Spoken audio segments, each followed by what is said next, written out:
Beneath the sand of the Arabian Peninsula lies approximately 17% of the world's proven oil reserves. This geological accident of history has transformed a desert kingdom into one of the most strategically important nations on Earth. Every day, the decisions made in Riyadh ripple across global markets, influence international conflicts, and shape the foreign policies of nations from Washington to Beijing. Saudi Arabia doesn't just sell oil, it wields it as a geopolitical weapon with precision and consequence. But there's another story beneath the gleaming towers of Neom and the promises of Vision 2030. A story of detained activists, silenced journalists, restricted freedoms, and a kingdom struggling to reconcile its ambitions for a modern future with a governance system rooted in absolute monarchy.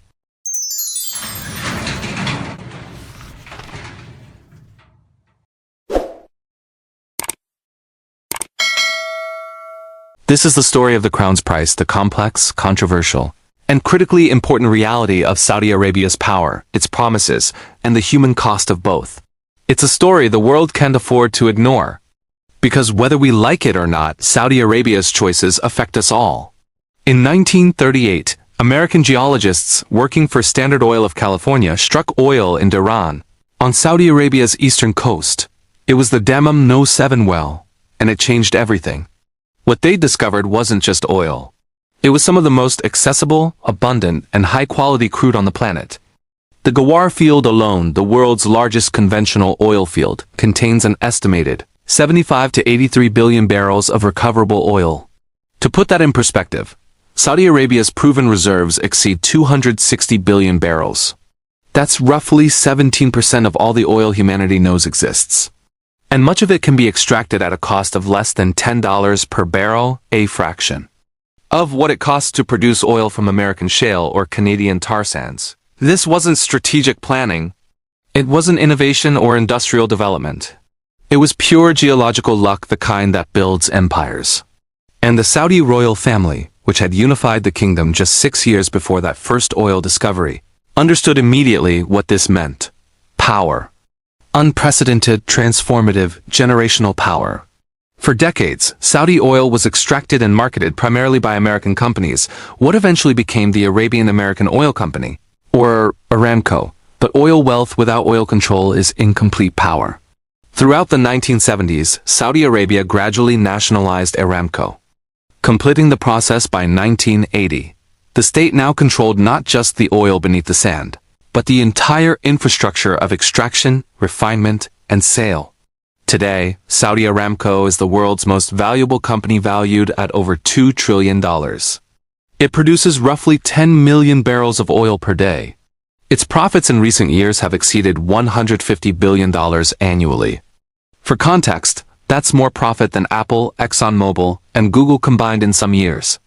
This wealth flows directly to the Saudi state.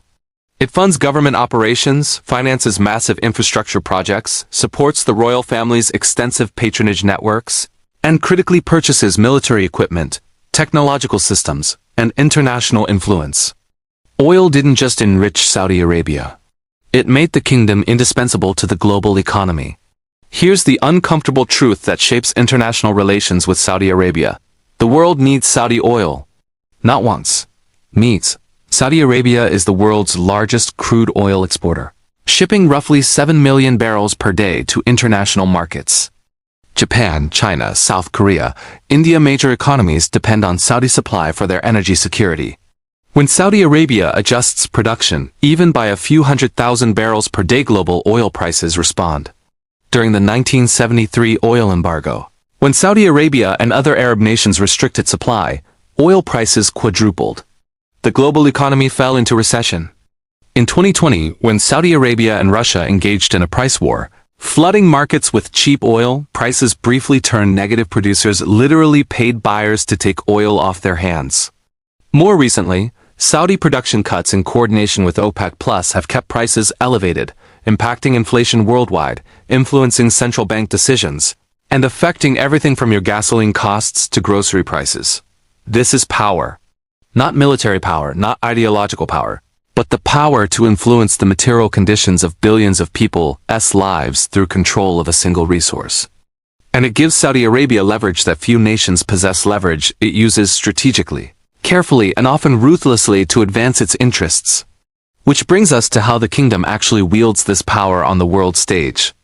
Oil is fungible, it trades globally, and markets balance supply and demand across borders.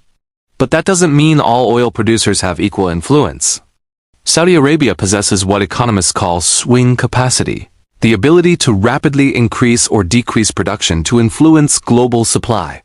With spare capacity of roughly 2 to 3 million barrels per day, the kingdom can essentially turn the global oil spigot up or down. This gives Saudi Arabia unique diplomatic leverage. When the kingdom wants to signal displeasure with U.S. policy, it can coordinate with OPEC Plus to reduce production, driving up prices and increasing inflation in America. When it wants to pressure Russia or Iran, it can flood markets with cheap oil, devastating their oil-dependent economies. Consider recent examples. In October 2022, despite American pressure to increase production to combat inflation, Saudi Arabia led OPEC Plus in cutting production by 2 million barrels per day. This decision came just weeks before U.S. midterm elections and was widely interpreted as a rebuke to the Biden administration. The message was clear. Saudi Arabia's interests don't always align with American preferences, and the kingdom has tools to assert independence. Saudi Arabia's oil power enables a complex web of international relationships, some cooperative, some competitive, all transactional. The kingdom's alliance with the United States, dating back to the 1945 meeting between President Roosevelt and King Abdulaziz, has been foundational. America provides military protection, advanced weapons systems, and diplomatic support. Saudi Arabia provides oil price stability, military base access, and massive weapons purchases that support American defense industries. But the relationship has never been simple. After 9/11, when 15 of 19 hijackers were Saudi nationals, questions about the kingdom's role in promoting extremist ideology strained ties. The 2018 murder of journalist Jamal Khashoggi by Saudi agents further complicated the partnership. Yet the relationship endures because of mutual dependency. America needs Saudi influence over global oil markets. Saudi Arabia needs American military technology and security guarantees, particularly against regional rival Iran.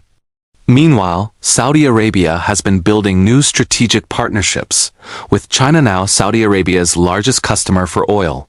With Russia, despite ideological differences and competing interests in Syria, with India a growing market hungry for energy. This diversification of relationships is strategic. It reduces Saudi dependence on any single partner and maximizes the kingdom's freedom of action.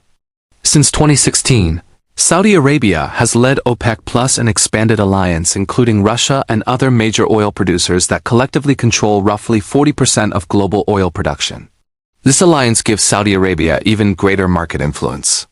But it also requires constant balancing of competing interests. Russia wants high prices to fund its government and war efforts. Other OPEC members like Venezuela and Nigeria desperately need revenue and push for maximum production. Gulf states like the UAE sometimes prioritize market share over price. Saudi Arabia must navigate these competing pressures while pursuing its own interests, maintaining high enough prices to fund Vision 2030 and government spending, but not so high that they accelerate the transition to renewable energy or encourage American shale production.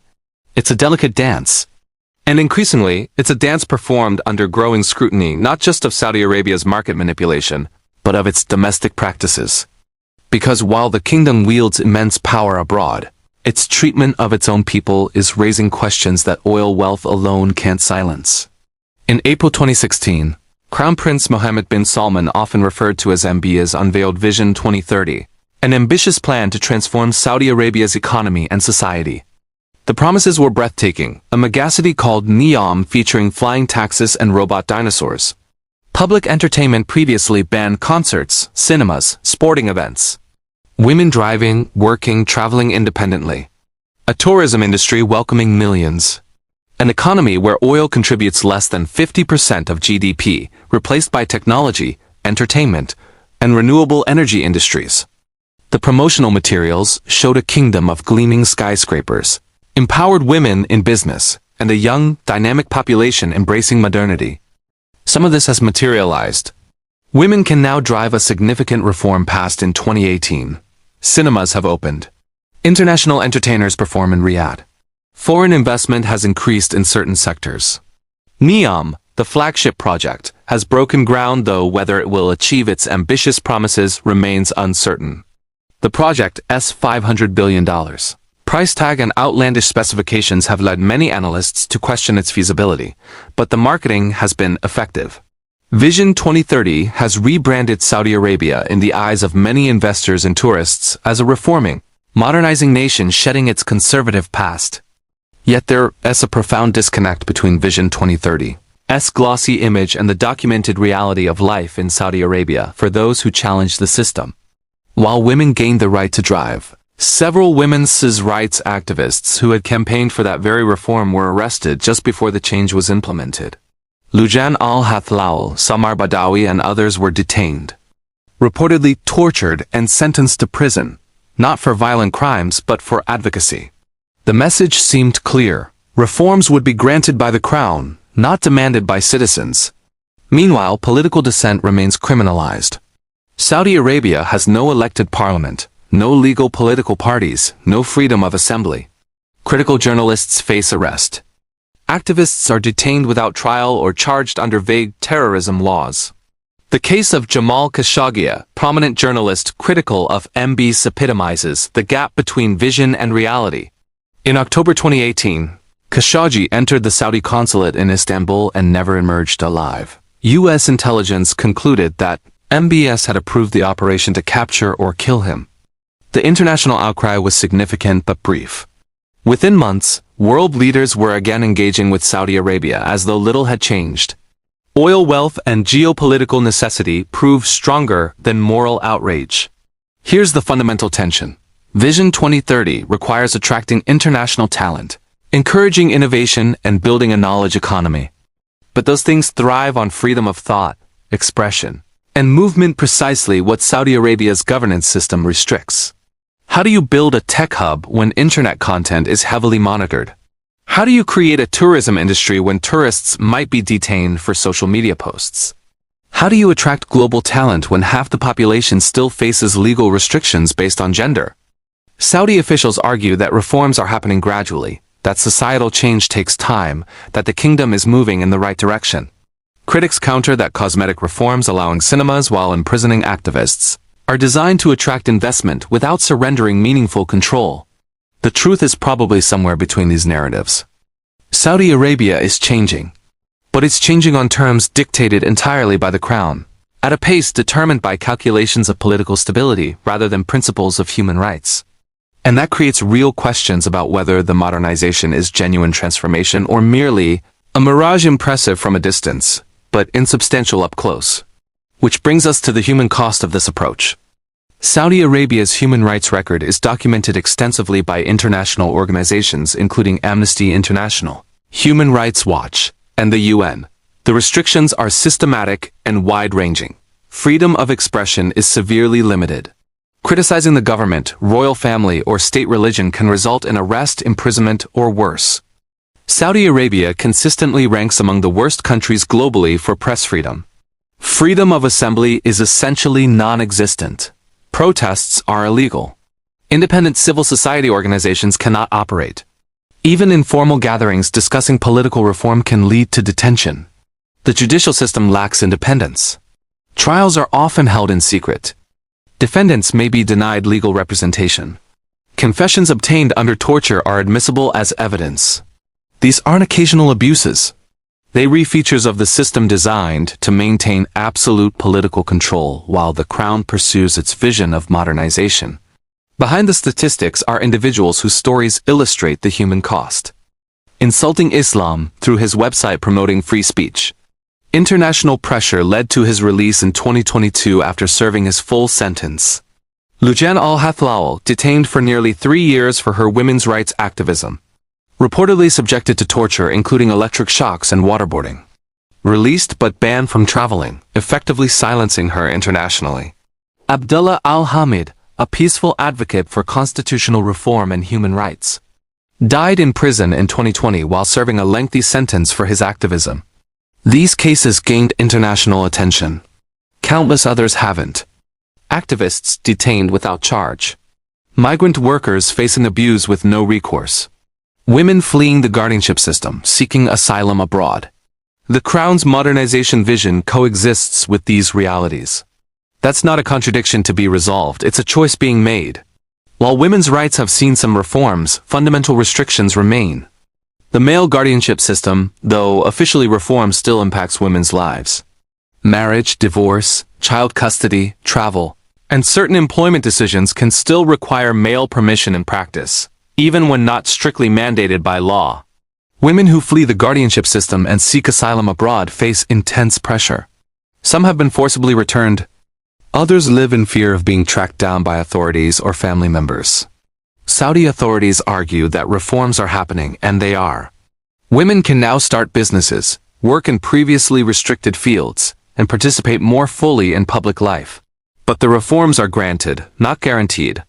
They can theoretically be reversed by decree just as they were granted by decree. Without institutional protections, an independent judiciary, elected representation, constitutional rights progress depends entirely on the Crown's continued commitment. And that makes every reform precarious. Saudi Arabia's power rests on one foundation, oil. But that foundation is showing cracks. The global transition to renewable energy driven by climate concerns and technological advancement poses an existential threat to the kingdom's influence. Electric vehicles, solar power, battery storage, these technologies are improving rapidly and becoming cost competitive. Major economies have announced targets to reach net zero emissions by 2050 or earlier. That means drastically reducing oil consumption over the next 25 years. Saudi Arabia is acutely aware of this threat.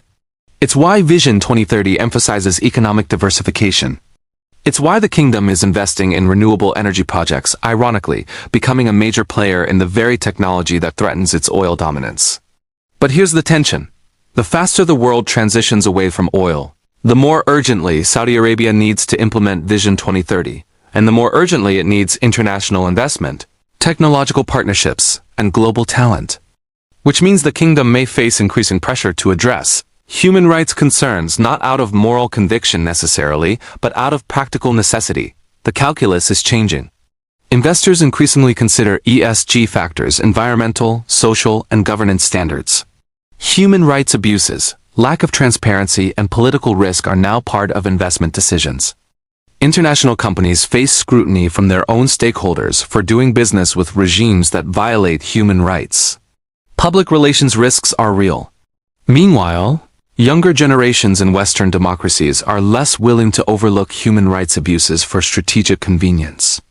Political pressure is building for governments to condition arms sales, trade agreements, and diplomatic support on meaningful reforms. Saudi Arabia has responded with a mix of limited reforms, sophisticated PR campaigns, and assertions of sovereignty.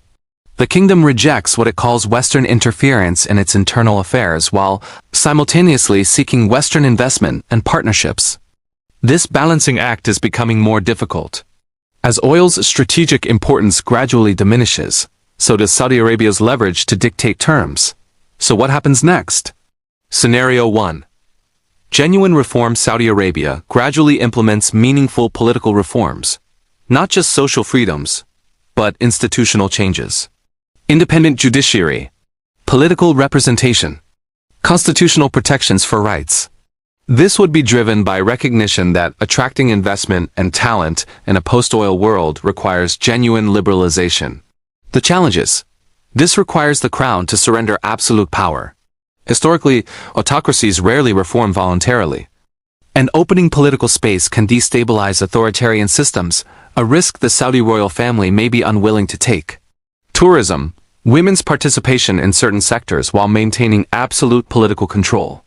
The kingdom becomes essentially a high-tech authoritarian state, modern in aesthetics and economy, but unchanged in governance. The challenges. This may not attract sufficient investment and talent long-term, but it might be enough, especially if other major economies like China continue engaging without demanding political reforms. Scenario 3. Entrenchment. Faced with pressure, Saudi Arabia doubles down on authoritarianism, relying on oil wealth as long as possible while building closer ties with non-Western powers less concerned with human rights. The challenges. This risks isolation from Western markets and technology, potentially accelerating economic decline as oil demand falls.